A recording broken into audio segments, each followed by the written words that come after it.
Boa noite. O Espaço Público de hoje entrevista ao vivo o deputado Paulo Maluf, do Partido Popular. Um dos mais polêmicos e muito criticados políticos brasileiros, que há mais de 40 anos responde a denúncias de corrupção e irregularidade no uso de recursos públicos, Maluf ocupa um lugar particular na política do país. Enquanto vários parlamentares, condenados recentemente pela Ação Penal 470 e outros processos, cumprem pena de prisão em diversos pontos do país, Maluf conserva seus direitos, articula nos bastidores e faz alianças. Para ajudar você a entender o que acontece com Maluf e aquilo que ele representa, Espaço Público pede desde já que você participe do programa, mandando perguntas e críticas pelas redes sociais, no endereço que você pode encontrar aí na tela do seu vídeo. Através da polêmica, do debate e do confronto aberto de ideias, Espaço Público participa da formação democrática do país.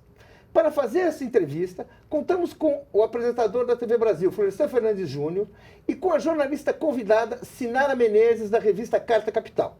Eu sou Paulo Moreira Leite, apresentador e âncora do Espaço Público. Boa noite, deputado. Boa noite, Paulo Moreira Leite. Boa noite, Sinara. Boa noite, Florestan. Se permite só corrigir as suas informações, eu não estou na política há 40 anos.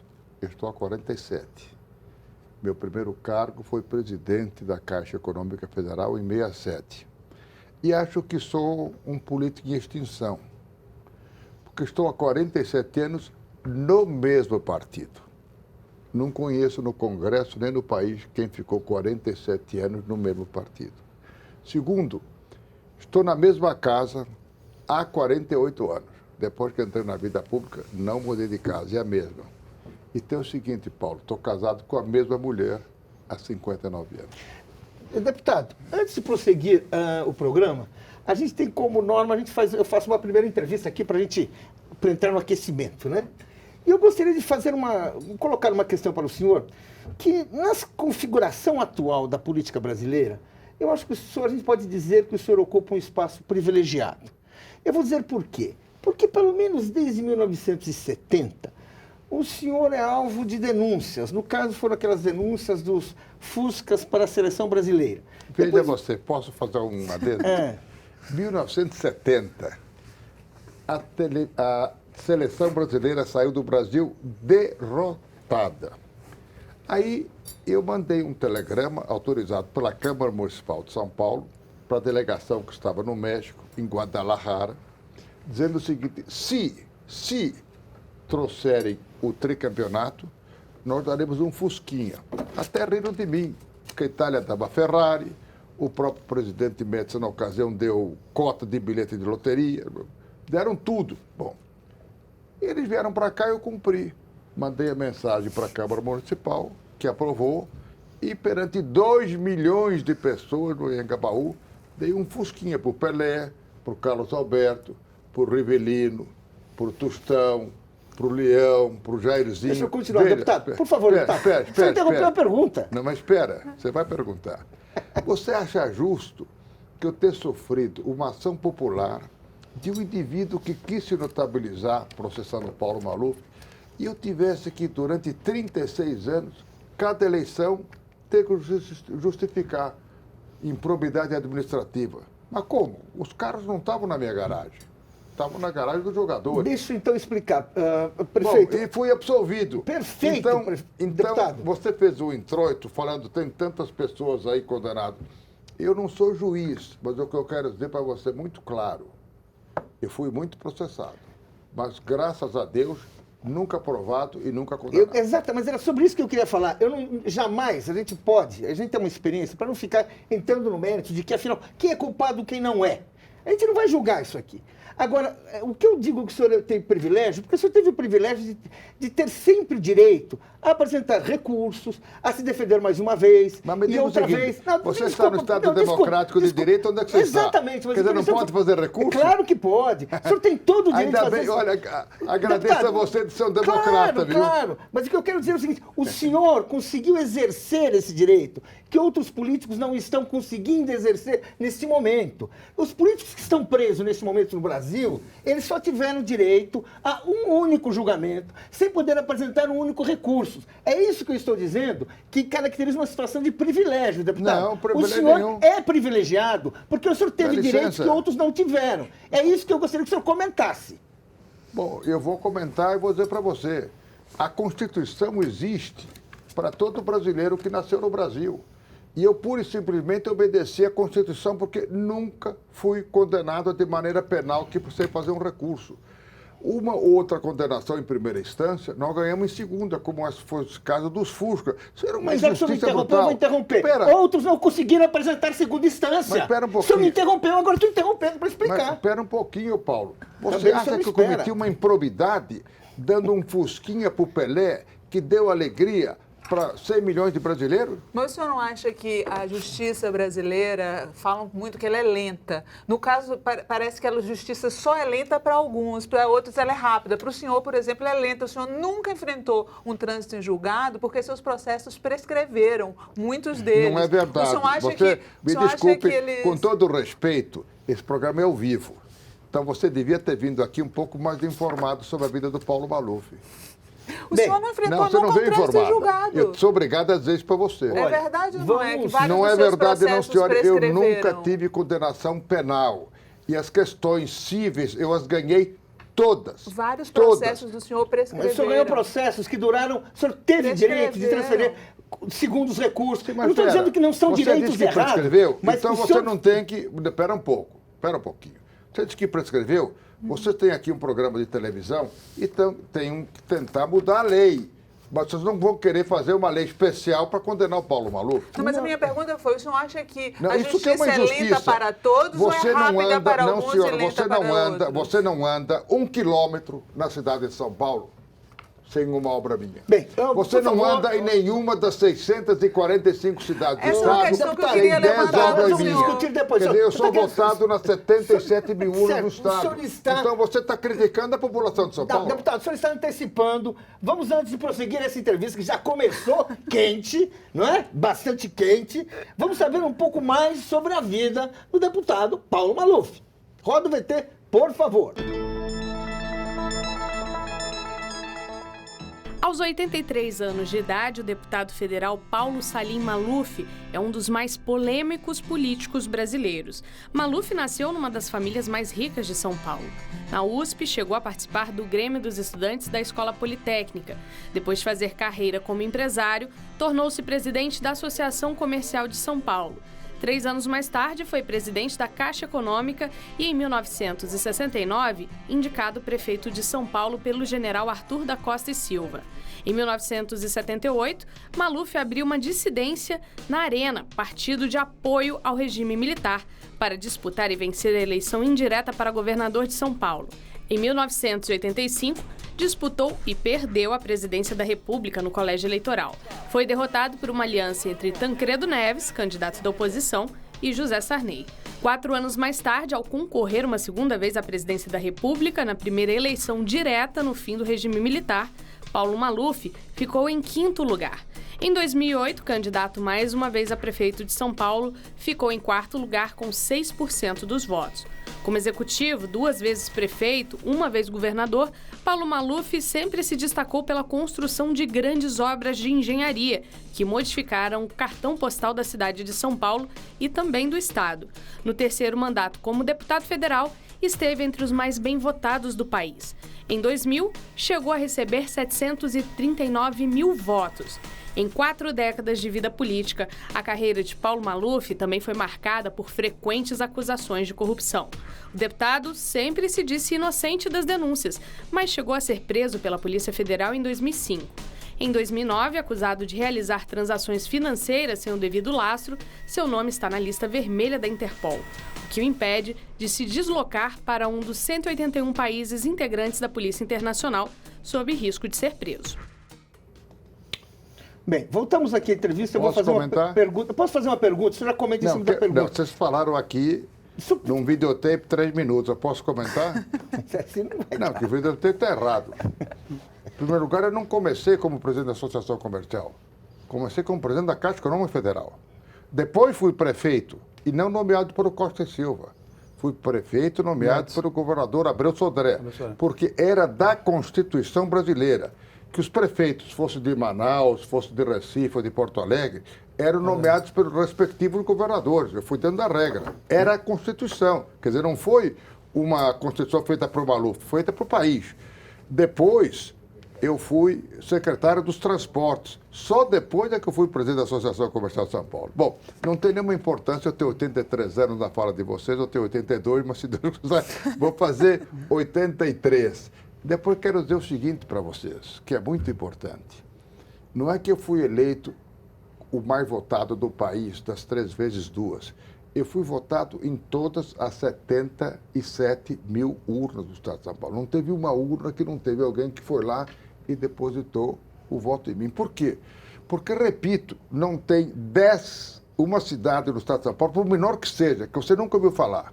Santópolis do Aguapeí, Clementina, Uru, Buri, Borá, que não teve 10 obras minhas. E na cidade de São Paulo você não anda 1 quilômetro sem uma obra minha. Então você ainda anda na cidade de São Paulo hoje, porque tem as obras do Maluf feitas há 17 anos. O que hoje a população se queixa é que os prefeitos que me sucederam não fizeram mais obras. Mas não anda 1 quilômetro mesmo, porque São Paulo só vive cheia de tráfego. E alguns especialistas dizem que o culpado por isso foi a opção que o senhor fez quando prefeito por privilegiar os carros ao invés do transporte público. Por exemplo, uma das suas obras mais contestadas, o Minhocão, todo prefeito de São Paulo gostaria de derrubar, porque, a despeito de técnicos estrangeiros terem aconselhado o senhor fazer por baixo, né, não enfeiando o centro de São Paulo como o senhor fez com o Minhocão. Senhora, eu me permito corrigir você. Como não veio preparada para essa entrevista. A minha pergunta para o senhor senhor veio preparada. O senhor não se sente culpado desse tráfego de São Paulo, por o senhor ter feito essa opção pelos automóveis? Posso te fazer uma pergunta? Claro. Quem começou o metrô de São Paulo? O metrô que tem hoje 40 quilômetros? Não sei quantos quilômetros, eu quero saber quem começou. Eu não sei com quem começou, Bom, deputado. Então você eu não sei quem está de começou. acordo comigo. Você veio despreparada para essa entrevista. Bem, o que eu sei é que o senhor quem fez começou uma o presidente de administração... São Paulo, vou te dizer quem foi. Foi Faria Lima e Paulo Maluf. Nós começamos o metrô de São Paulo. Eu tenho que fazer justiça para ele, porque a melhor avenida que eu construí, eu dei o nome de Faria Lima. Bem, agora, Segundo, O senhor acha que o Minhocão fez o centro de São Paulo ficar bonito ou feio? Não, você disse que eu não fiz o transporte bonito público. Bonito ou feio o Minhocão fez o centro de São Paulo ficar? Primeiro, quem começou o metrô de São Paulo foi Faria Lima, que fez o projeto, e Paulo Maluf. O Minhocão eu construí sim. Deixa eu só fazer uma questão aqui, que é a seguinte. Não, espera. Os meus adversários... quer saber um pouco. Espera, não, você vai me entrevistar, sim, sou eu. Tudo bem. Os meus adversários trouxeram para cá senão não tem entrevista. Uma arquiteta francesa e um arquiteto americano. Mostraram o Minhocão e disseram, mas não dá para fazer como em Nova York, pegaram lá um elevado e fizeram um jardim. E aí o arquiteto americano disse, espera, em primeiro lugar, lá não passava carro, passava trem. E segundo, ele foi desativado. Como é que vocês vão fazer um jardim onde está passando tráfego? Quer dizer, eles vieram para cá para defender o Minhocão. E vou dizer mais para você. Não tivesse essa ligação leste-oeste, que não é o Minhocão. Não é o Minhocão. Deputado, é o Minhocão, é os baixos da Praça Russo, é em cima da 9 de julho. Não, você está usando a velha técnica de não deixar repórter fazer pergunta para que o senhor fale o que o senhor quer. Assim é chato, porque a gente convidou o senhor para um programa de entrevista. Então você vai fazer a pergunta e vai me dar o direito de responder. Claro, agora eu estou querendo passar a pergunta para o Florestan Fernandes, que está aqui querendo fazer pergunta. Ela não terminou a pergunta.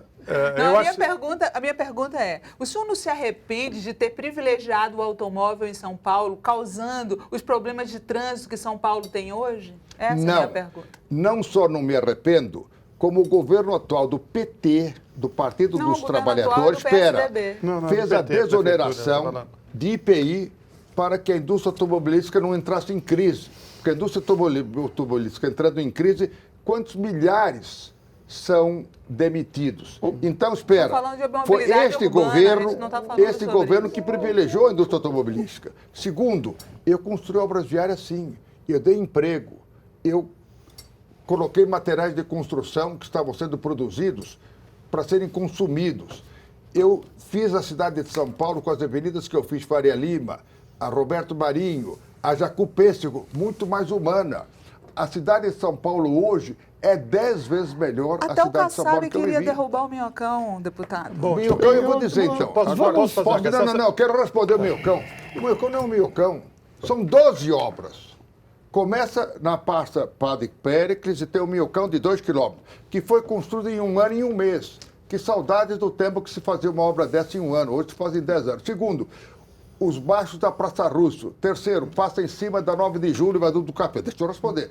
Quarto, no viaduto Júlio de Mesquita Filho, que eu dei homenagem a quem mais me criticava no Bexiga. Quinto, embaixo da Brigadeiro Luiz Antônio. Sexto, o viaduto em cima da 23 de maio. Sétimo, o viaduto Guilherme de Almeida, embaixo da Avenida da Liberdade. Oitavo, o viaduto da Galvão Bueno, da Rua da Glória, da Conselheiro Furtado, e aí você entra no Parque Dom Pedro, onde eu construí 4 grandes viadutos. Então, você eliminar o Minhocão é como você eliminar uma engrenagem do relógio onde ele vai funcionar. Não vai. Se você eliminar o Minhocão, você tira a mais importante ligação viária, que é leste-oeste, onde tem 15 tanto que ninguém tirou, doutor Paulo. Tanto que nenhum prefeito tirou, justamente porque realmente não existe uma solução viável nesse momento para fazer essa ligação. Agora, isso todos posso nós dar sabemos. uma solução? Eu queria... Não, sabe, eu queria... Por favor, eu queria... prefeito. Deputado, não, não pera um pouquinho consegue só. fazer pergunta. Paulo, Nós estamos aqui. Não, você não me deixou responder. Mas como? Claro que Você eu deixo. mudou respondeu. muito depois Deixa eu de falar, conheci. doutor Paulo. Ficou gordo e chato. Deixa eu te falar uma coisa aqui. Deixa eu te falar uma coisa. Eu acho que nós estamos fazendo... É um programa nacional,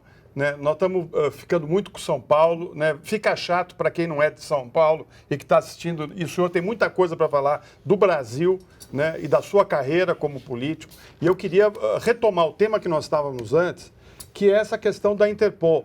Não é constrangedor para o senhor não poder sair do Brasil porque é procurado pela Interpol? Não, o que é constrangedor para mim é ver que os pilotos americanos do Legacy, que mataram 159 pessoas no Boeing da Gol, foram para os Estados Unidos e no processo foram ouvidos por videoconferência.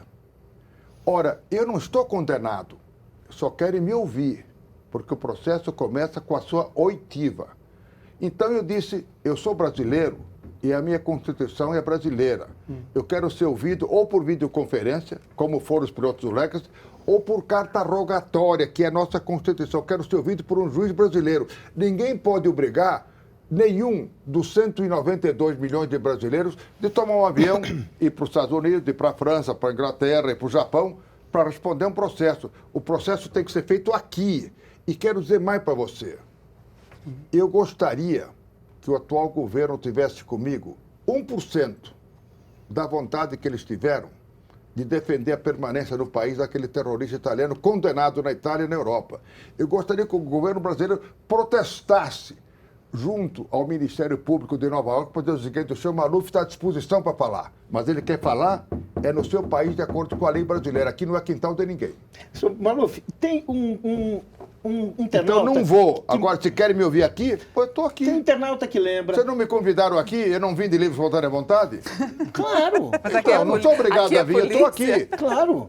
Amanhã estou no Congresso, amanhã estou lá na tribuna. Vamos conversar. Eu Em tenho São impressão- Paulo estou na Rua México, esquina com Costa Rica. Perfeito. Prefeito, deputado, olha, tem um internauta, Lucas Evangelista, que faz uma pergunta que tem muito a ver com essa conversa que nós estamos tendo. O ministro Ricardo Lewandowski determinou em sentença que o senhor que fosse devolvido para o Brasil 53 milhões de dólares numa conta do senhor no exterior. O Lucas Evangelista pergunta, o senhor vai devolver esse dinheiro? Eu queria que o senhor explicasse. Eu quero dizer que decisão da Justiça, você não protesta, você cumpre. Então o senhor vai cumprir. O ministro tem toda a razão. Ele mandou que se investigasse, não é que se devolvesse, que se investigasse eventuais depósitos de Paulo Maluf em tais países. E o ministro Lewandowski está absolutamente certo e correto. E eu vou provar agora, vou poder provar o que eu digo sempre e que ninguém prova. Ninguém prova que eu tenho depósito lá fora. Eu vou poder agora provar que não tenho, porque vai ser o Ministério Público brasileiro que vai pedir as contas do Maluf. E lá vão dizer o seguinte: não, Pode ser do Maluf, Mas do tem- Líbano, do Paulo Maluf. Não tem. Eu vou aprovar. Eu posso perguntar para o senhor, tem um banco, que é aquele Deutsche Bank, que está pagando uma dívida de 20 milhões de dólares por ter recebido um dinheiro do senhor sem justificativa. O Deutsche Bank, banco, diz que o dinheiro é do senhor. O senhor está dizendo que não é do senhor, embora ele tenha pago 20 milhões por causa disso? Ainda recentemente, o Credit Suisse fez um acordo com a justiça americana, não de 20 milhões de dólares, de 2 bilhões e 600 milhões de dólares. Porque, segundo a acusação do Ministério Público americano, segundo a acusação, eles fizeram lavagem de alguns americanos, de alguns habitantes dos Estados Unidos. Pois bem, então o Deutsche Bank fez o acordo porque quis. Eu não sou acionista, nem dono, nem diretor do Deutsche Bank. Ele, quem sabe, deve ter culpa no cartório de ter feito algumas operações e não quis ser investigado desse acordo que ele fez. Agora, o acordo que ele fez que não tem nada a ver com isso. Pague 20, pague 30, ou pague 1, não é meu problema. O programa Espaço Público ouviu o historiador e escritor Ronaldo Costa Couto. Ele que foi ministro do governo Sarney, que teve uma grande participação também na candidatura de Tancredo Neves, enviou uma pergunta ao nosso programa. Vamos ouvi-lo. Boa noite, doutor Paulo Maluf. 2014, 50 anos do golpe militar. O senhor acha que era preciso? Ministro Costa Couto, que eu tenho o maior respeito por ele. Mas ele foi ministro de quem? Bom, ele Foi seria ministro do governo Tancredo, Sarney. né? Foi ministro do E governo quem Sarney. foi que deu sustentação política para o regime militar? O Sarney. Sarney, que era o presidente do PDS. Quando o Sarney aceitou ser vice de Tancredo, eu não entro no mérito moral se alguém do PDS puder ser votado pelo PMDB. Nem entro nesse problema. Mas quem deu sustentáculo ao regime militar, ao Geisel, mas ele ao foi escolhido Figueiredo, pelo Tancredo. ao Médici- O Sarney só manteve ele. Perdão, foi Sarney. E quando Sarney foi vice de Tancredo, foi para trair e dividir o PDS. Agora, Esse é o me diga uma fato. coisa, você acha Então, Costa Couto, Mas se a quiser pergunta saber dele- sobre o regime militar, eu Mas a recomendo pergunta a do ele. Costa Couto- Mas Recomendo eu a acho ele que o que golpe procure era o Sarney. necessário. A Você acha pergunta que o era golpe essa. era O necessário? senhor participava, você era vice-presidente da Associação Comercial. Não, presidente. Presidente da Associação Comercial no golpe de 64. Não. Eu tinha Vice- sido eleito exatamente. durante vice-presidente com muita Exato, alegria. foi o que eu disse. O senhor foi vice-presidente. Não vamos discutir detalhes até quando eu acerto. Né? Então, vamos discutir assim. O senhor foi vice-presidente. O senhor participou do golpe? O senhor apoiou o golpe? O senhor acha que o golpe era necessário? É isso que ele perguntou, é isso que o público quer saber. Então, se ele quiser saber, Eu quero saber. Dr. Reinaldo Costa Couto, em primeiro lugar, eu lhe recomendo procurar o seu chefe, José Sarney, pergunte a ele. E o senhor, o que o senhor acha? Eu, da minha parte, quando houve o golpe de 64, eu não fazia parte de governo nenhum. Eu era um simples empresário. Eu assisti o golpe como você assistiu, como o Florestan assistiu, como a Silmar assistiu. Mas O senhor não depois- apoiou, o senhor mas foi nem a depois favor nem biônico. contra. Nem a favor nem contra, eu tinha força zero. Era um garoto de 32 anos de idade que era simples empresário, diretor da empresa de família, mais nada. O senhor não tinha opinião? Não, pera.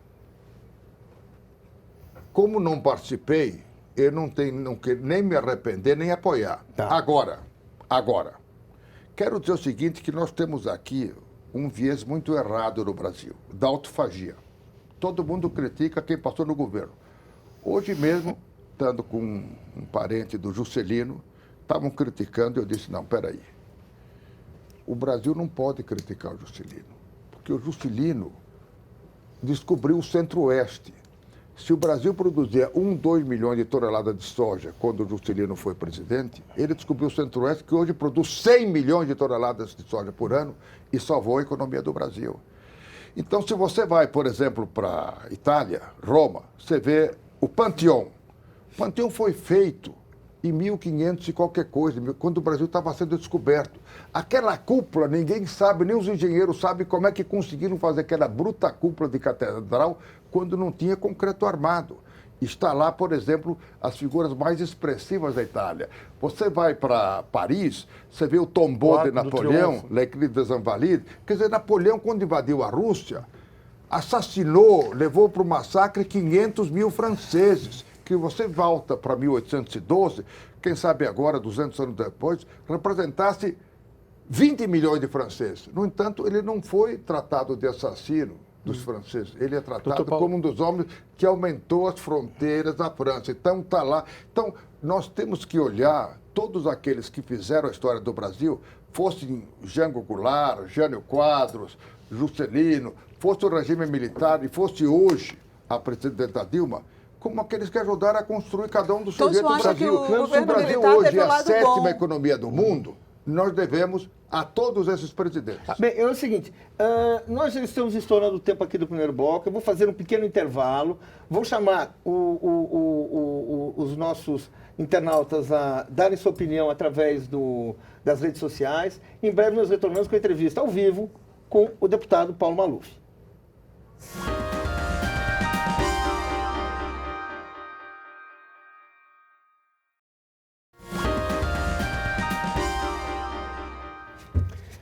Estamos aqui de volta com a entrevista ao vivo com o deputado Paulo Maluf. Como a maioria dos espectadores se recordam, Paulo Maluf foi um dos políticos mais retratados pelos cartunistas do país. Em São Paulo, a dupla Jepe Maia, do Jornal da Tarde, não perdia uma oportunidade para ilustrar as peripécias de Maluf, na época governador do estado. 3 décadas depois, Haroldo Jepe fez uma caricatura de Maluf reunindo passado e presente. É uma obra típica da época que eu entrego agora ao destinatário. Veja só, eu gostaria que a câmera focalizasse aqui com mais próxima. É uma obra que tem o Maluf de hoje e a caricatura do passado, né? Tá aqui, olha aqui. Eu vou entregar para o deputado como presente aqui, não é? E também, além de fazer esse desenho, que tem uma caricatura antiga, não é? Que depois ele vai explicar, né? E tem um desenho novo, que não precisa ser autoexplicativo. Nós vamos ouvir agora a pergunta do cartunista Haroldo Jepe.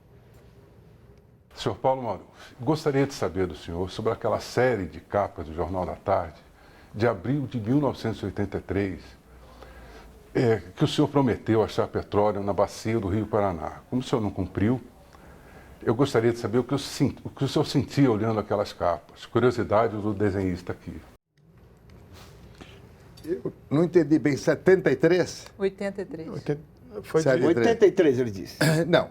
Ele foi de Então, 78 só a vou 82. corrigir. Foi 80. É, 80. Em 73 eu era secretário de transporte e 83 não era mais governador. Eu dizia, e repito, que tem petróleo e gás na Bacia de Santos e na Bacia do Paraná, que são 2 lugares do estado de São Paulo.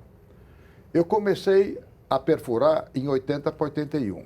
Infelizmente, o governador que veio depois extinguiu a Paulipeto e cimentou os poços. Na minha visão, foi um ato de maldade política, mais nada, foi do governador Montoro. Pois bem, mas eu fico muito feliz que descobriram o pré-sal na Bacia de Santos.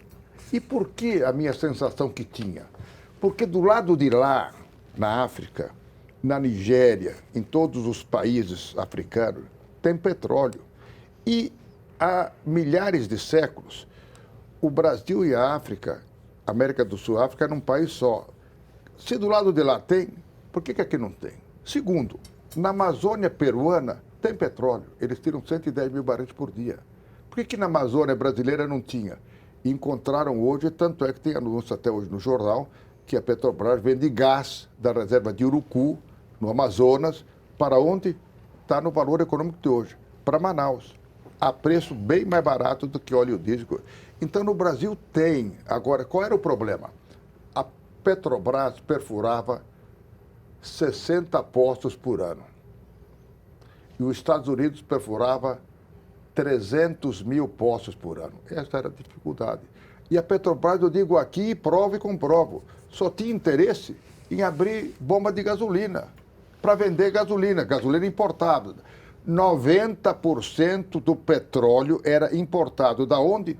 Dos países árabes, pagando em dólar que nós não tínhamos. Ainda recentemente, o ministro Delfim Neto disse que a nossa dívida externa se deve ao governo Geisel, que continuou importando petróleo quando nós não tínhamos. Pois bem, foi aí a dificuldade que fez com que a Petrobras começasse, em vez de vender gasolina na bomba, a usar seus recursos para perfurar. Eu comecei na frente e não me arrependo. Acho que foi porque eu comecei que eles vieram atrás. Agora, o senhor fez um planejamento para isso? Porque o senhor saiu furando os postos em São Paulo, os técnicos e os especialistas não se explicaram por que não encontraram? Veja, eu tinha 2 empresas, as melhores e maiores do país. Uma era a CESP, que no exame, a revista Exame, as 500 maiores, a primeira era a Petrobras, a segunda a CESP, que era a empresa de São Paulo. E tinha o IPT, Instituto de Pesquisas Tecnológicas, que é o melhor instituto. Agora, a Petrobras está perfurando desde 53, portanto, há 61 anos. E o Brasil não é autossuficiente, há 61. Eu perfurei 1 ano e meio. Se não tivessem destruído a minha obra politicamente, pode ser que nós teríamos avançado isso mais e ajudado o Brasil. Meu interesse era só ajudar o Brasil, não tinha outro interesse. Agora, retomando a questão do governo militar, como é que o senhor se aproxima dos generais presidentes? Quando isso aconteceu e como se deu isso? Veja, eu não me aproximei dos generais presidentes. Eu era muito amigo e continuo de um dos melhores homens públicos desse país. Mais correto, mais decente e mais competente. Não conheço ninguém melhor que ele. Antônio Delfim Neto. Como é que eu conheci Antônio Delfim Neto? Eu fazia parte da Associação Comercial de São Paulo, era o superintendente do Instituto de Economia, e lá eles tinham um jovem economista contratado, chamava-se Antônio Delfim Neto. Eu tinha 28 anos, ele tinha 31. Aí formamos uma amizade. Quando ele foi escolhido por ser técnico, ministro da Fazenda do presidente Costa e Silva, ele me disse: Paulo, preciso da sua colaboração. Você quer ser diretor da Cassex? Eu disse: Delfim, eu moro em São Paulo, recém-casado, minha família em São Paulo. Não posso. Então, você aceita ser presidente da Caixa Econômica Federal? Eu disse: Delfim, minha mãe me educou para ser empresário. Mas ele me colocou em tentação. Eu tinha um veio político na mão, uma veia política na mão, porque tinha sido presidente do Grêmio do Colégio São Luís, 4 vezes diretor do Grêmio Politécnico. Eu aceitei ser presidente da Caixa. Foi aí que eu fui nomeado por ele. Tenho muito orgulho que no decreto de nomeação de presidente da Caixa Econômica Federal de São Paulo está lá Antônio Delfim Neto, ministro da Fazenda. Aí, naturalmente, eu conheci o presidente, conheci o presidente Médici, conheci o presidente Geisel, conheci o presidente Figueiredo. Costa e Silva. Costa e Silva, Médici, Geisel, Figueiredo, onde eu fui governador contra a vontade dele. Eu fui governador. Agora, dizem que o senhor comprou dívidas da dona Yolanda Costa e Silva, é verdade? Isso é uma mentira histórica. Isso é uma mentira histórica. A dona Yolanda era uma mulher que, quando o presidente Costa e Silva morreu, veio o Médici, em seguida veio o Geisel. E o Geisel e o Costa e Silva não se davam bem. E começaram a pagar para ela só a pensão de presidente da República. Não pagava a pensão de general que ele tinha sido. E ela até se humilhou, pediu um dia uma audiência ao presidente Geisel. Os jornais deram dela, porque ela estava passando necessidade para ver se pagavam as 2 pensões para ela. Isso é uma mentira histórica. Era uma mulher correta, decente, como todas as mulheres dos generais. A dona Cila Médici, a dona Yolanda Costa e Silva, a dona Lucy Geisel e dona Dulce Figueiredo. Todas elas eram mulheres decentes e corretas. Bem, deputado... E não posso dizer nada do Marechal Castelo Branco, porque ele era viúvo. O senhor fala...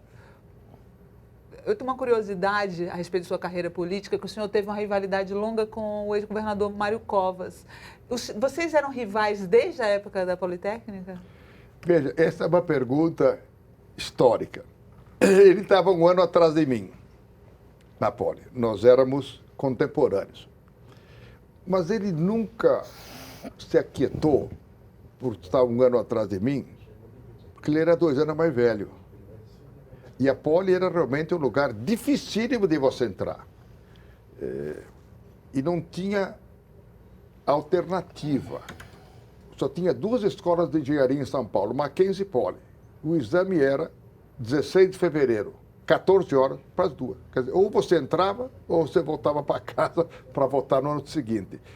E ele acho que não se conformou muito de ser mais velho e estar atrás de mim. Mas a gente conviveu bem na Poli, não tinha problema. Depois, ele entrou na política, Muito antes de mim, ele foi deputado federal, foi líder do MDB, e eu era presidente da Caixa. E ele, se tivesse vivo, ia dizer quantas vezes ele me telefonou para pedir, com justiça, de maneira legal, financiamentos para pessoas de Santos, da terra dele, do Guarujá, tudo isso que a Caixa estava aberta para financiamento. E eu sempre me dei bem com ele. Nós nunca nos ofendemos. Agora, ele tinha um espírito espanhol. Ele era de briga. Mas brigou mais com quem? Foi com o próprio Fernando Henrique. O Fernando Henrique me disse, em 97, quando eu jantei com ele aqui no Palácio da Alvorada, difícil aturar o Covas. Eu só posso fazer a alegria dele se eu renunciar ao meu cargo de presidente da República e fizer ele presidente. Isso eu digo e ninguém vai dizer. Muito bem. Ele tinha rivalidade com quem? Com o Serra. Era a maior rivalidade que comigo, era outro partido. Nós disputávamos eleições. Nossa, mas a última... Eu acho que ele foi um homem bom cidadão prestante para São Paulo. Foi bom governador. Deputado, eu gostaria de fazer uma pergunta sobre 1969, quando o senhor era prefeito, né? Prefeito, né? Segundo a Mariana Jofili, historiadora que escreve uma tese chamada No Centro da Engrenagem, o senhor é mencionado como uma das autoridades que, no primeiro semestre, em 1969, auxiliaram na formação da Operação Bandeirantes, que foi uma organização de empresários, militares, que estava na base, né, dos órgãos de repressão política a partir dos anos 70, o DOI-CODE, onde ocorriam torturas e tudo isso. Eu queria saber qual foi realmente, porque as pessoas falam e não esclarecem. Eu pergunto para o senhor, qual foi realmente o seu papel nisso? Porque o senhor é citado aqui, é citado em outros lugares. Qual foi o seu papel, assim, como prefeito, no estímulo a isso, na criação disso aí? Ô Paulo, eu só lamento que você que se diz um jornalista bem informado, pega uma desinformada e faz uma pergunta mentirosa. Como se eu dissesse aqui, por exemplo, ô Paulo, você é viado? Você vai dizer, não sou viado, mas vai ficar perguntando, será que ele é viado? Entendeu? Quer dizer, isso aqui é uma mentira histórica. Você sabe que eu sempre fui um democrata, e se você hoje está numa televisão livre, é porque o Paulo Maluf botou a cabeça lá no catafalso, onde milhares queriam, mas todos com o meu pescoço. Eu fui contra o regime militar na convenção contra o Laudo Natel, que era o candidato a governador do Geisel e do Figueiredo. Que era o presidente eleito. Ganhei a convenção. Diziam que eu ia ser cassado, não fui. Foram ao Tribunal Superior Eleitoral, ganhei, tomei posse e acho que fui um bom governador. De maneira que se você tem hoje uma democracia, faça um pouco de justiça. Já que o senhor falou, o senhor se atribuiu esse papel, senhor, desculpe insistir um pouco, porque em vários momentos o senhor teve a chance de aderir à democracia, de demonstrar seu amor à democracia. O senhor não demonstrou. Não demonstrou nas eleições diretas, por exemplo, que era um momento assim que o Brasil queria se reconciliar com a sua maioria. O senhor fala que o senhor fez toda a sua carreira inicial no regime militar. E vamos falar uma coisa que, olha, é uma questão, por favor, não fique ofendido. Eu não me ofendo. Isso me chamou de homossexual. Não, isso aí não é mais ofendido. Eu disse também, dizem que você é viado, eu não acredito. Pois é, e se acreditar não tem problema. Não é essa a questão. A questão é a seguinte, o senhor, em nenhum você momento... também tem que explicar em casa, não é? Essas acusações são não falsas. Não tenho que explicar em casa. Não tenho. A questão é a seguinte... Isso não dá processo, deputado. Não dá processo ser homossexual. Não, eu estou elogiando ele. Eu adoro os federados. Peraí. Eu quero dizer, vários dos seus contemporâneos, vamos falar assim, pessoas que eram do golpe de 64, pessoas que foram até mais empenhadas, que eram mais importantes, em determinado momento, eles se converteram à causa da democracia. O senhor ficou até o fim aferrado a tudo isso. Quer dizer, o senhor não acha que o senhor, de certa maneira, uma situação de pressão que o senhor enfrenta? Eu estou fazendo isso assim, olha, tem uma pergunta, assim, o senhor enfrenta uma pressão, muitas vezes o senhor enfrenta, vamos dizer, até incompreensão, muitas vezes o senhor pode até dizer, olha, eles dizem de mim coisas que eu não fiz, acham que tudo que eu faço assim, o senhor admite, e vamos admitir que talvez o senhor tenha razão quando eu falo isso, né, que existe uma coisa preconcebida quando o senhor... Eu admito que existe... Agora, não é porque o senhor nunca teve uma adesão completa e sincera à democracia, mesmo quando o senhor enfrentou lá o Natal, o senhor tinha interesse pessoal. Quando o seu interesse pessoal era eleição, não era eleição, o senhor foi contra as diretas. Sabe, quer dizer, é esse o ponto. Por isso que eu acho que existe uma questão... O senhor não acha que tem isso? Posso eu te fazer uma pergunta? Faça. Você fez uma pergunta para mim ou você fez um discurso? Ah, você tem que fazer um discurso, Você você faz falou muito. 4 minutos, estou vendo aqui. Que pergunta de 4 minutos é essa? Você quer expor a sua verve. Você não quis fazer uma pergunta. Pergunta é 10 segundos, 15 segundos. Eu vou te explicar. Por favor. Você está nesta democracia graças ao Paulo Maluf, que foi governador de São Paulo contra o regime militar. Fui um bom governador. Tenho muito orgulho da obra que eu fiz em São Paulo.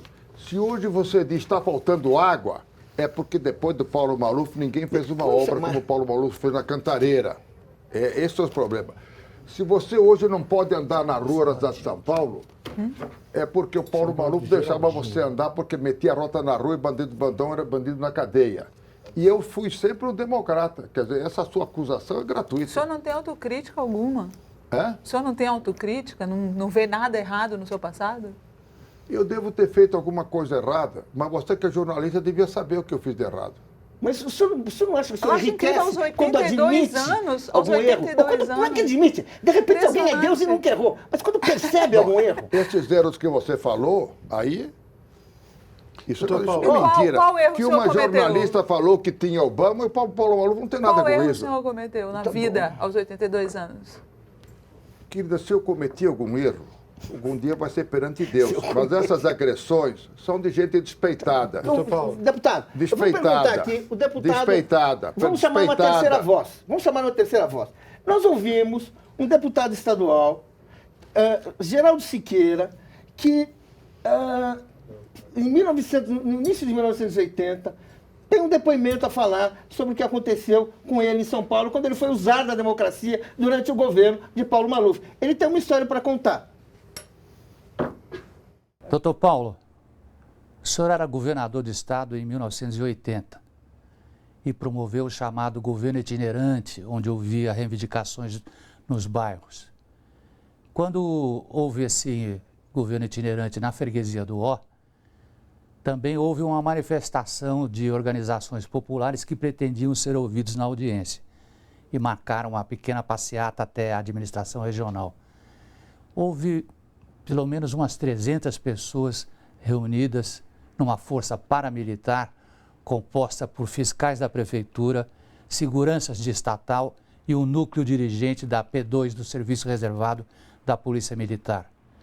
A manifestação foi duramente reprimida, eu fiquei hospitalizado com fraturas no nariz e na costela, que era deputado na época e acompanhei a manifestação. E pergunto para o senhor, essa força paramilitar foi reunida à sua revelia? O senhor soube posteriormente quem foram os responsáveis? O senhor procurou tomar alguma providência em relação a esse episódio? Bom, em primeiro lugar, eu quero confessar minha ignorância. Eu não conheço esse deputado estadual de 35 anos atrás, não é isso? Bom, em segundo lugar, o que eu quero dizer é o seguinte, eu fiz governo itinerante, sim. Eu não fiquei no meu gabinete, no gostoso do ar-condicionado. Eu fiz o governo itinerante em todo o estado de São Paulo, fiz o governo itinerante em toda a capital e eu vi aquilo que as pessoas desejavam e atendia diretamente as pessoas. Eu me lembro desse episódio na freguesia do Ó.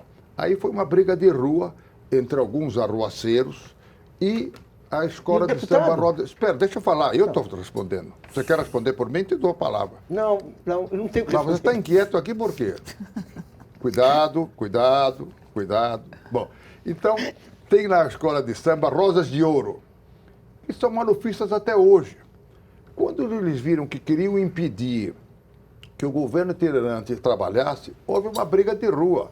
Eu não tenho nada a ver com isso.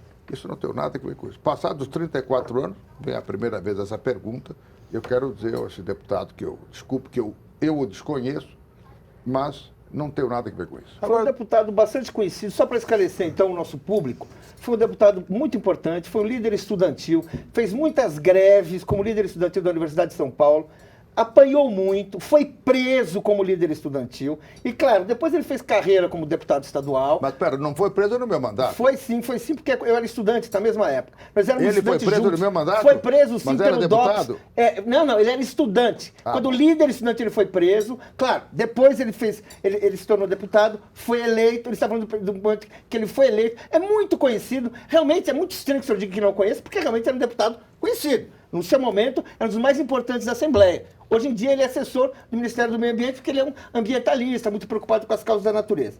Mas nós temos uma outra sonora, que eu acho que tem muito a ver com isso aqui, não é? Com esse caso. Vamos ouvir o atual vereador, que elogia os seus métodos, que elogia o senhor, o vereador Conte Lopes.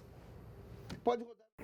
Em 1980, Paulo Maluf era governador. Eu era tenente da rota, como consta aqui no meu livro. Para salvar uma mulher que era refém de bandidos na Vila Maria, eu tive que atingir o sequestrador. Ele acabou morrendo. Paulo Maluf, na época, me promoveu por bravura. Hoje, um policial que faz uma ação idêntica a essa acaba sendo punido. Por que que as coisas mudaram na área de segurança, governador Paulo Maluf? Esse caso eu lembro bem.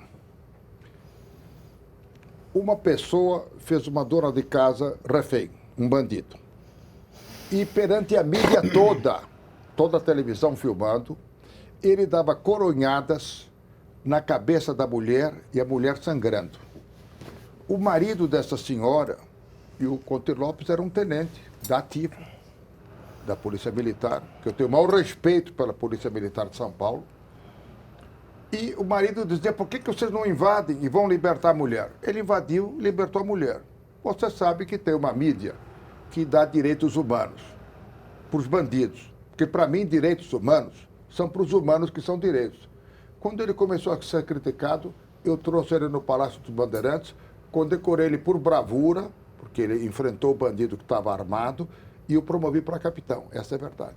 O senhor acha que com essa atitude, o senhor estimulou a violência policial, que é seguramente hoje um problema, há execuções no estado de São Paulo, tem os célebres autos de resistência, que são praticamente boletins, assim, já vem prontos, xerografados, para você botar nome, endereço e data. Negros jovens são as maiores vítimas. Eu perguntando, deputado. Não, você está fazendo um discurso, mas eu deixo você falar. Não, o senhor acha que isso acabou estimulando? Embora você possa até condecorar um tenente, um discordo, que faça como governo. Fiz, posso responder? Claro, fiz e fique gravado.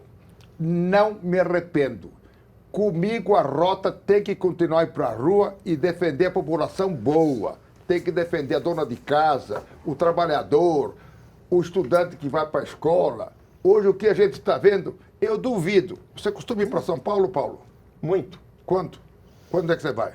Todo fim de semana, 15 dias. Então quero fazer aqui um desafio público. Que você vá às 10 horas da noite e dê uma volta na Rua Direita, 15 de novembro, Rua da Quitanda e Praça da Sé, sozinho. O senhor não se arrepende nem mesmo de ter dito que está com vontade sexual, estupra, mas não mata? Nem isso o senhor se arrepende? Veja, isso é uma frase tirada do contexto. Existe contexto para dizer isso? Espera, de um discurso que eu fiz de 1h30, uma conferência em Minas Gerais. O que eu disse e repito. O estupro de uma mulher é um crime horroroso, que tem que ser punido com 30 anos de cadeia. E o estupro seguido de morte é um crime hediondo que tem que ter prisão perpétua. O senhor falou, literalmente, está com vontade sexual, estupra, mas não mata. Não, eu disse que se estuprou e matou, prisão perpétua. E repito de novo, porque a mulher tem que ser respeitada. Mulher tem que ser respeitada. Então o senhor mudou de opinião. Doutor Paulo, o senhor falou agora em direitos humanos, né, jornalistas ligados aos direitos humanos, e na realidade também existe uma confusão aí com relação a essa questão, porque o país perdeu muita gente morta nos porões da ditadura e talvez essas pessoas tenham sido a origem do início de uma campanha mesmo, não só pela anistia, mas também pelo direito do cidadão que era, de uma certa maneira, agredido durante o regime militar. O senhor, como governador, como prefeito, lógico que sabia que essas ações ocorriam nos porões da ditadura. Isso nunca incomodou o senhor? Veja, respondendo à sua pergunta, Você que é um jornalista que conhece a história de São Paulo, você sabe que eu prestei, inclusive, homenagem ao seu pai, que foi perseguido. Segundo, quando o cargo de secretário de Segurança Pública era privativo das Forças Armadas, ou era general, ou era coronel, o que fez o Paulo Maluf? Nomeou o primeiro secretário de Segurança Pública Civil. Foi um desembargador, Otávio Gonzaga Júnior, exatamente para não acontecer esses problemas. Eu coloquei um desembargador como secretário de Segurança Pública. E posso dizer o seguinte, nunca houve violência no meu governo, contra ninguém. Mas nós também impedimos a violência dos bandidos contra a população. E o desembargador Otávio Gonzaga Júnior, quando ele foi nomeado, quero te dizer com toda a franqueza, muita gente das Forças Armadas não gostou. E eu disse ao comandante do 2º Exército, então, o general José Franco Meire, o seguinte, não tem nada na Constituição que diga que é privativo das Forças Armadas combater o lenocínio, a prostituição, o assassinato, o roubo, o latrocínio, tráfico de drogas. Isso não é privativo das Forças Armadas, de maneira que eu vou nomear esse desembargador. E tem mais, se por qualquer razão a vida desse desembargador não fosse uma vida honrada, me digam que eu vou trazer um outro desembargador. Então, eu nomeei um desembargador, homem que respeitava as leis, para ser o secretário de Segurança Pública e nunca houve violência no meu governo. Vamos continuar esse debate, mas agora nós vamos fazer um breve intervalo. Participe do próximo bloco, enviando dúvidas, opiniões a respeito para as redes sociais. Nós voltamos em instantes com a nossa entrevista com o deputado federal Paulo Maluf. Até já.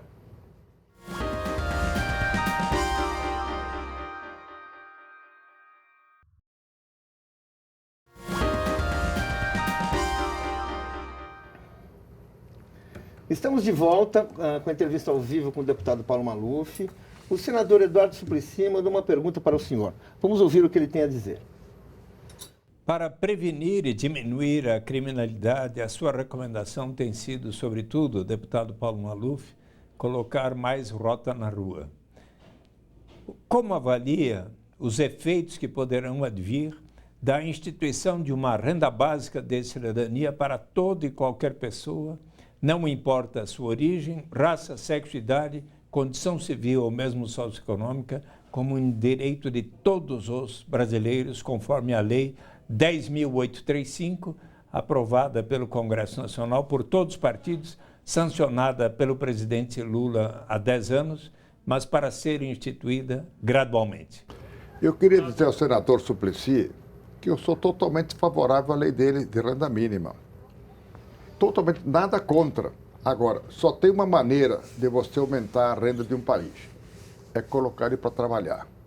E no Brasil, infelizmente, você vê, tem gente que, eu sou muito sincero, defende diminuir o número de horas trabalhadas e aumentar o salário. Bom, nada contra individualmente, mas coletivamente eu não conheço nenhum país do mundo que diminuiu o número de horas trabalhadas e aumentar o salário. Ao contrário. Hoje a França está quebrada, a Itália está quebrada, a Inglaterra com dificuldade e o único país na Europa que está se sustentando é a Alemanha, porque a Alemanha fez a livre iniciativa funcionar e a França fez a semana de 35 horas. Ou seja, como a concorrência nos países, você não pode impedir a concorrência do comércio internacional, todos os produtos franceses, inclusive alguns vinhos, ficaram gravosos, ou seja, não puderam mais exportar. Então, eu sou a favor da renda mínima, mas além da renda mínima, nós temos que ter uma liberdade para ampliar a livre iniciativa, tirar o governo das costas do povo. Aqui nós, meu caro senador Suplicy, nós arrecadamos 37% de toda a riqueza nacional para os governos. E ainda está nos jornais de hoje. O governo está insatisfeito, queria arrecadar mais. Quanto mais se arrecada, menos progresso. Prefeito, governador, deputado, Paulo, já não sei mais. Paulo. Bom, em 2012, antes do seu encontro com o ex-presidente Lula e com o Fernando Haddad, o senhor se encontrou com José Serra e com Aloysio Nunes. O que o senhor tratou com eles e o que foi esse encontro e por que ninguém noticiou na época? Em primeiro lugar, eu não me encontrei com eles. o senador Aloysio Nunes Ferreira, que é meu amigo, me telefonou, disse se eu puder receber o Serra e ele na minha casa. E eu recebi os dois com muita alegria. Vieram conversar política.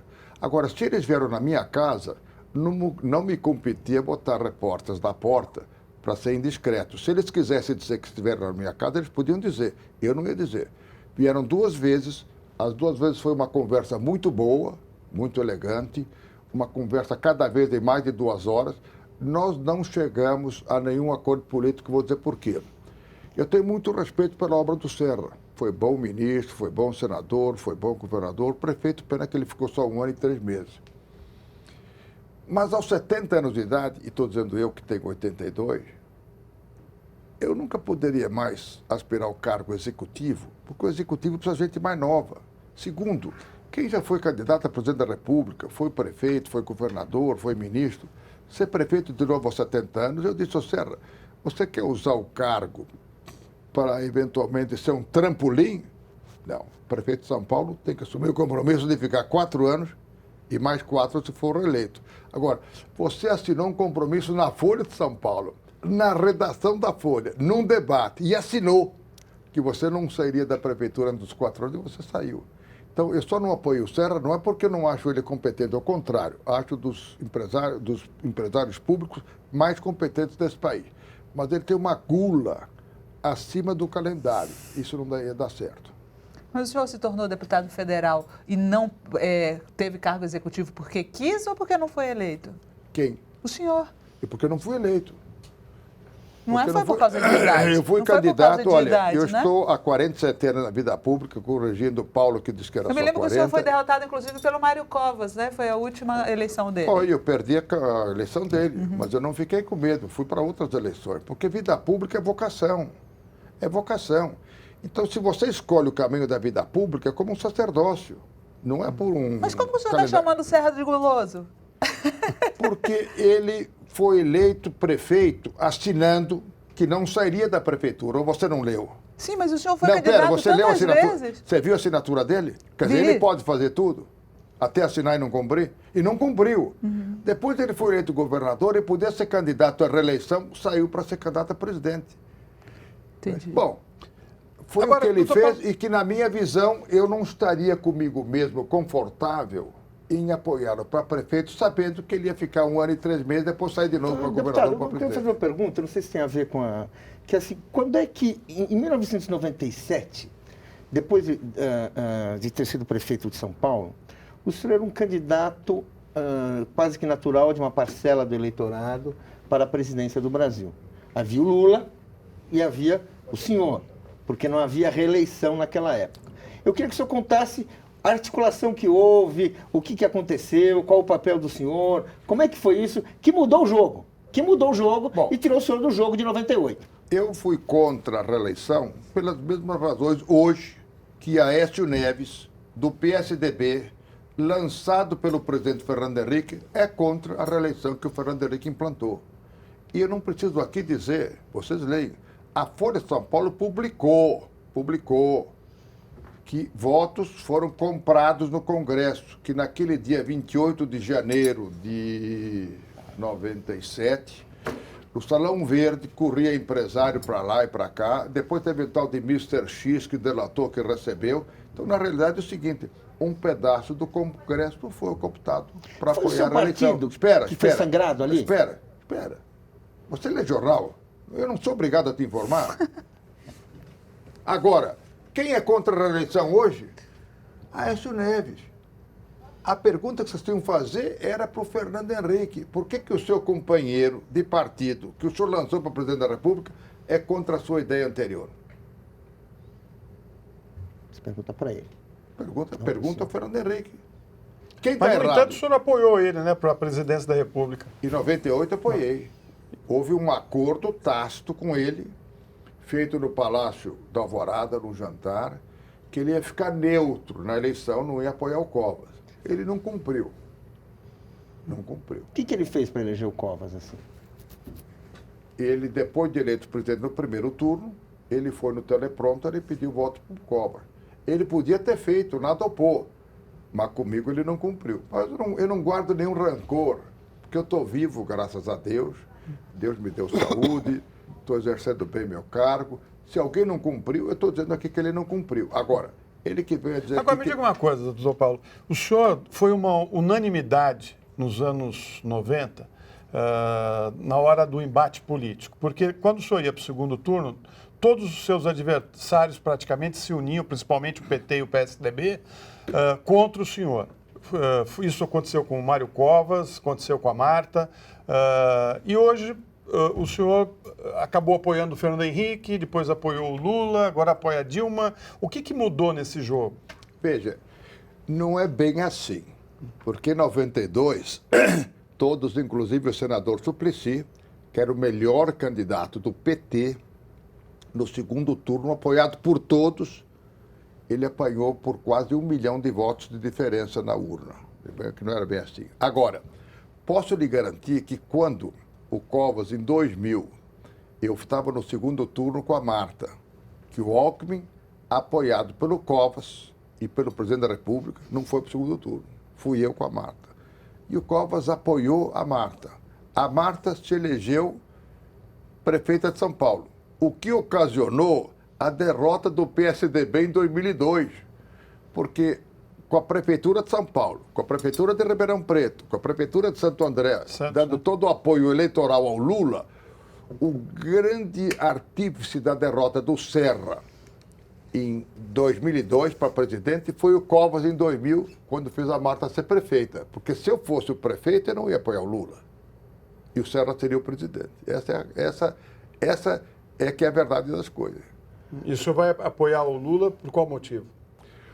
O Lula mudou, Florestan, porque o Lula, barbudo, que era o Fidel Castro, que vinha para cá para tomar as propriedades, ele deu desoneração para a indústria automobilística, não daria. Agora, por exemplo, vem a BMW para fazer uma fábrica em Santa Catarina. Com que dinheiro? Com euros? Com dólar? Não. Ele vem com dinheiro do BNDES. Se eu fosse presidente da República, multinacional não tinha o nosso dinheiro para instalar a fábrica aqui, ficar dona da fábrica aqui com o nosso dinheiro. Não, muito bem. Então, eu já disse mais de uma vez e vou repetir. Perto do Lula hoje, eu me sinto comunista, que ele está à minha direita. Eu estou à esquerda do Lula. Então, o Lula hoje não é aquele Lula Fidel Castro. Ele é hoje um defensor do empresário, do emprego. E hoje, quando nós demos o apoio público, o Partido Progressista, à presidenta Dilma, ela fez um discurso que se o Roberto Campos, o Delfim assinasse embaixo, estava certinho na boca deles. Então, hoje eles entenderam, e eu digo isso há mais de 30 anos, tem um decálogo que todos vocês deviam ter no travesseiro. Foi da campanha do Abraham Lincoln, em 1860, para os Estados Unidos, América do Norte, para presidente. Ele perdeu para deputado federal, perdeu para governador, perdeu para senador e ganhou para presidente. Ele fez um decálogo, como a Carta de São Paulo do Lula. E lá, dos mandamentos do decálogo era o seguinte, isso dito pelo Abraham Lincoln em 1860, há 154 anos atrás. Não favorecerás o trabalhador se destruires quem o paga. Quer dizer, não é destruindo a empresa que você favorece o trabalhador. Ao contrário, você fazendo a empresa florescer, você dá mais emprego. Então, eles entenderam isso. Portanto, nós vamos apoiar, sim, a Dilma. Eu acho que o Lula é um homem que tem que ser preservado, que foi dos melhores presidentes da República que o Brasil teve, e se ele for candidato em 2018, grava o videotape. Grava. Mas em e São guarda. Paulo... Eu vou apoiar o Lula. Mas em São Paulo o senhor apoia o PSDB. Para o senhor, tanto faz o PT quanto o PSDB? Está na mesma? Não, você desculpe, não está bem informada. Uma coisa é alguém se eleger e ter governabilidade. Eu não faço oposição ao governo que está trabalhando. Eu não sou terrorista, eu, ao contrário, ajudo. Os meus deputados da Assembleia Legislativa ajudam o governo Alckmin, mas agora eu vou dar para vocês em primeira mão. Na sexta-feira que vem, às 10 horas da manhã, vocês estão convidados a comparecer na Assembleia Legislativa de São Paulo. Vou dar em primeira mão para vocês. Nós vamos apoiar a candidatura de Alexandre Padilha para o governo do Estado. Por quê? Por quê, doutor Paulo? Porque eu acho que está na hora de você trabalhar não por pessoas físicas, mas pela pessoa jurídica Estado. Eu tenho plena convicção, e guarde o videotape, que a Dilma está eleita presidente da República. Ela vai ter quase 14 minutos, o Aécio 4, o Eduardo Campos 2. Na hora que vier o programa eleitoral gratuito, eles vão sumir. Porque ela tem o que mostrar, eles não têm o que mostrar. Eles estão falando hoje para a mídia escrita, que não elege ninguém. Pois bem, ela se elegendo no primeiro turno, o São Paulo vai ter segundo turno. Vai ser o Alckmin, ou contra Paulo Scaff, ou contra o Padilha. Eu iria apoiar ou o Padilha ou o Paulo Scaff. O partido decidiu apoiar o Padilha, é bom ficar com o governo federal apoiando o Padilha. E no segundo turno, com certeza, a Dilma, a presidenta Dilma e o ex-presidente Lula, com o peso deles, vão jogar num candidato que for contra o Alckmin, ou Paulo Scaff ou Alexandre Padilha. E quem pode resolver só os problemas de São Paulo é o governo federal. Quer dizer, sem o apoio do governo federal, não tem metrô, não tem rodoanel, não tem nada disso. Então, quem ama São Paulo hoje acha que tem que estar ligado à presidência da República, que é quem pode ajudar São Paulo. Bem, por isso nós vamos apoiar Alexandre Padilha. Vamos fazer uma pergunta aqui de um leitor do Facebook, Aldo Matos. Ele gostaria de perguntar para o deputado por que a sua legenda mudou de nome tantas vezes?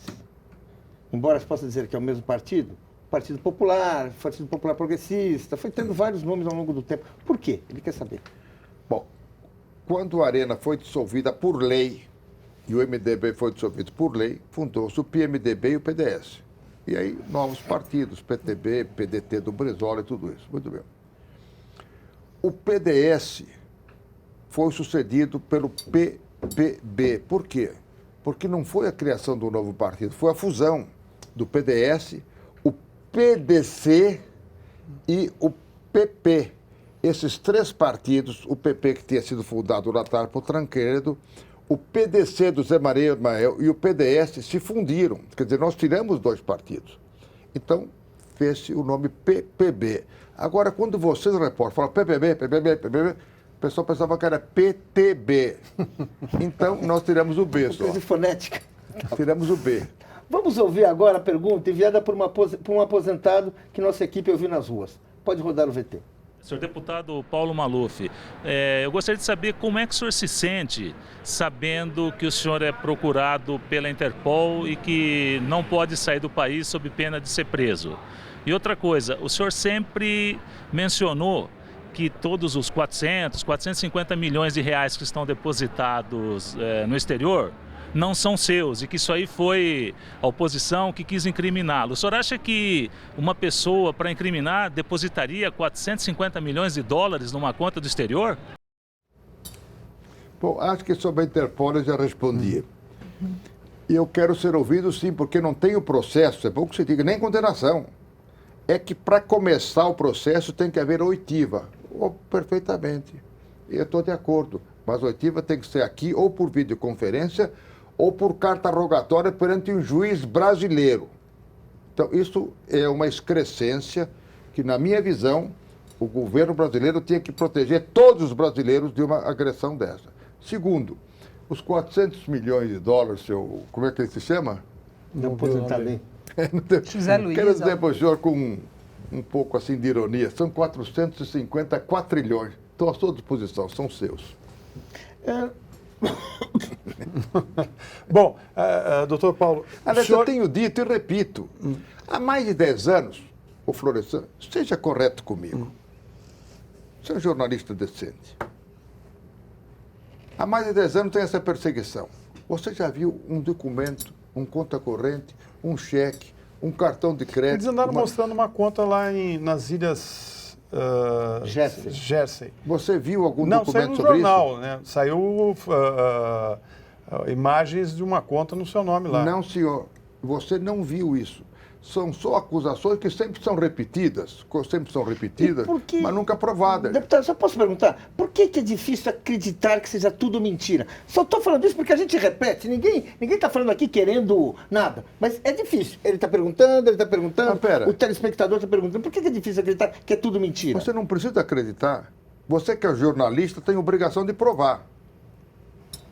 É sua obrigação funcional provar. Prova é a justiça. E não acusar de maneira indiscriminada. A gente prova, pergunta. Não, as coisas como eu disse há pouco. Muitas diriam coisas até que você é prescreveram, viado, eu não deputado. acredito. Agora, será Muitas possível? coisas prescreveram.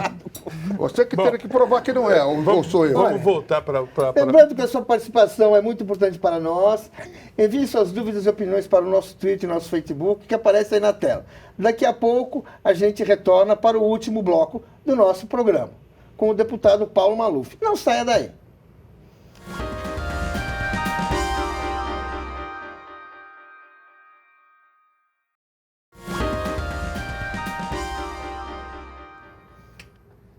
Estamos de volta com o programa Espaço Público, que hoje entrevista o deputado federal Paulo Maluf. O Espaço Público ouviu o ex-assessor de Tancredo Neves e um dos mais respeitados jornalistas brasileiros, Mauro Santayana. Ele fez uma pergunta ao senhor, eu gostaria que o senhor respondesse. Deputado, o senhor sabe muito bem que um grupo de militares não estava disposto a aceitar José Sarney na presidência. Muito bem. Se isso tivesse ocorrido, e se convidasse o senhor para ser o presidente, dar posse ao senhor no lugar de Sarney, o senhor teria aderido ao golpe? Olha, Mauro, agradeço a sua pergunta e relembro com alegria quando, fazendo uma campanha no interior do estado, em ônibus itinerante, você viajou horas a fio do meu lado e pôde me entrevistar ao vivo. De maneira que eu fico muito alegre que você faça agora essa pergunta. Eu nunca aderiria a nenhum golpe, nem contra Tancredo e nem contra Sarney. E vou dizer mais para você. Dizem que o Tancredo teve 480 votos no colégio eleitoral. Isso é a maior inverdade. Ele teve um voto só. Teve o meu. Porque se eu conspirasse, se eu desistisse, se eu renunciasse, o PFL e Aureliano Chaves estavam loucos para cair fora da Aliança Democrática e ele não seria mais o candidato. De maneira que eu tenho muito respeito pela história do Tancredo. Ele foi ministro da Justiça do Getúlio, um homem de bem, um homem honrado, e eu sustentei, ficando no colégio eleitoral, a candidatura dele vitoriosa. O senhor nunca se reuniu com militares nesse período para discutir a situação, já que o Tancredo tinha morrido? Só completando, o Newton Cruz... Quando o Tancredo morreu... Porque o Otávio Costa me disse que... Quando o Tancredo foi eleito, eu disse a ele, fui o primeiro que o cumprimentou aqui no colégio eleitoral. Eu disse a ele, olha, agora eu vou viajar, vou fazer uma viagem de 45, 50 dias fora, assim não atrapalho nem o teu governo, nem a formação do governo. Muito bem. Fiz a viagem e no meio da viagem, o navio que eu vinha, que era o Queen Elizabeth, vinha da África do Sul, parou no Porto de Santos. Ele estava no INCOR, que era dirigido pelo professor Adib Jatene, que tinha sido meu secretário da Saúde. Então, eu e Carlos Caldeira Filho, que era proprietário de metade da Folha, subimos a serra, fomos até o INCOR para fazer a visita ao Tancredo. Voltei, tomei o navio e quando ele faleceu, eu estava exatamente em Nova York e até a Rede Globo deu a missa de 7º dia que eu mandei fazer na Catedral São Patrício, a St. Patrick Cathedral, em sufrágio à alma dele. O senhor nunca participou de reuniões militares visando impedir a candidatura do Tancredo, atrapalhar o Tancredo? Até o Newton Cruz disse que o senhor chegou a pedir para sumirem com o Tancredo. Falei, você sabe que isso disse, já foi divulgado pela TV Globo, já está lá. Eu não tenho autorização, mas teve um general que me confirmou um encontro com o senhor. Com quem? Com o senhor, na sua casa. Um general. Eu não vou citar o nome dele aqui, porque ele não me permitiu tornar público. Mas espera, então você está dando uma fonte que é falsa. Não é falsa. Não, me dá o nome. Não, depois eu te dou o nome. Não, pode dar agora, eu não faço questão.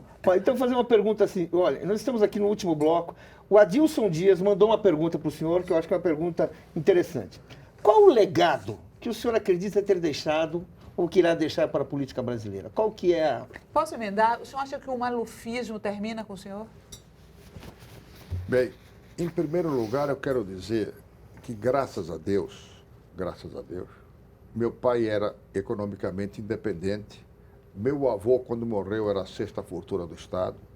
Eu fui para a vida pública e não me arrependo. Eu ainda brinco com os meus amigos. O que eu vou ganhar da vida pública é só um nome de rua quando eu morrer. Aí, quando eu morrer, fica bonzinho, etc. E não deixei nenhum dos meus filhos, nem meus netos, que já têm maiores, a entrar na vida pública. Porque a vida pública é um sofrimento. E vou dizer o seguinte, a mídia hoje é autofágica. Você só vê notícia ruim. Então, com essa maneira de comportamento completamente diferente do Figaro, do Le Monde, do New York, do Wall Street Journal, vocês vão afastar da vida pública todos que têm alguma responsabilidade. Hoje, um deputado, eu vou citar o nome dele, Emanuel Fernandes, foi o melhor prefeito de São José dos Campos, teve quase 300 mil votos para deputado. Eu disse, por que você não volta para prefeito? Eu disse, não volto para prefeito porque é querer ser processado, é só promotor em cima da gente, ação popular, isso, aquilo, você morre de fome tendo que pagar advogado para se defender.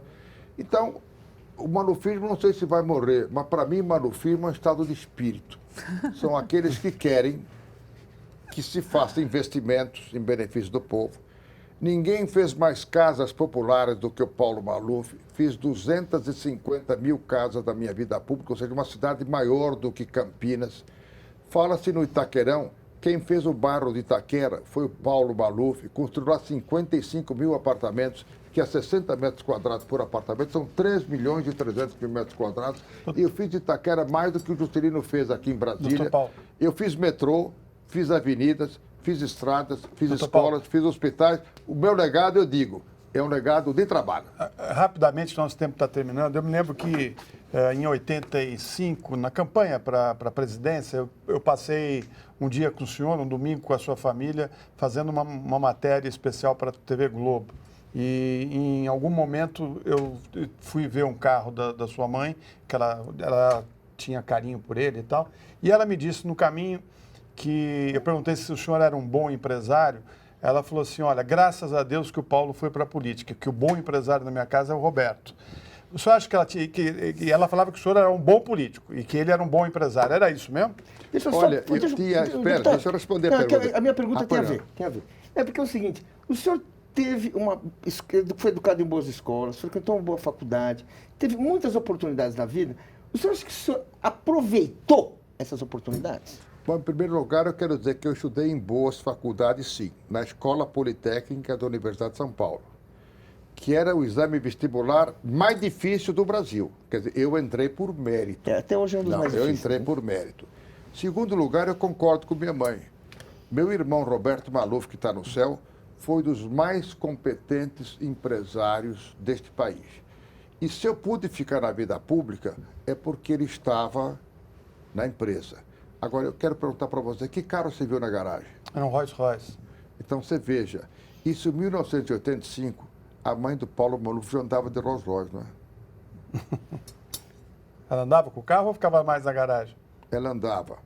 É só para dizer o seguinte, eu não gosto, detesto a palavra rico, mas eu era economicamente independente quando entrei na política. E se ver a minha declaração de bens, quando entrei como presidente da Caixa, há 47 anos. E hoje eu tenho menos do que tinha há 47 anos. Por que você não gosta da palavra rico? Não gosto, porque ninguém é rico. Você morre e o que você deixa aqui nesse mundo é uma obra, é um exemplo, é uma realização. Não é dinheiro. Dinheiro vai e volta. Para o senhor, qual foi o homem público mais importante, melhor homem público que o Brasil já teve? Eu cito dois. Lá atrás, o Juscelino. Porque o Juscelino, ele atirou no que viu e acertou no que não viu. O Brasil era um país litorâneo. O Brasil só existia no mapa Goiás, Tocantins, Mato Grosso do Sul, Amazonas, que hoje é o maior celeiro do mundo. Produz 90 milhões de toneladas de soja por ano e 50 milhões de milho. O Brasil está produzindo quase 200 milhões de toneladas por ano graças ao Centro-Oeste. Construiu a estrada que vai de Brasília até Belém, de Brasília até Cuiabá. Espera, isso é importante. Brasília até... O tempo está acabando. Acabou? Bom, então, Juscelino. Segundo, Lula. Porque o Lula, na realidade, se sublimou. Ele foi um presidente que ninguém acreditava nada nele, manteve tranquilidade social, fez uma obra social intensa e o Brasil hoje é respeitado pelo mundo inteiro. Bom, bem, agradecemos ao nosso convidado de hoje, especialmente a você que está nos assistindo. Para saber mais sobre o nosso programa, entre no site da TV Brasil. Desde já convido você para um novo encontro na próxima terça-feira, às 10 da noite, com mais um novo programa Espaço Público. Até lá!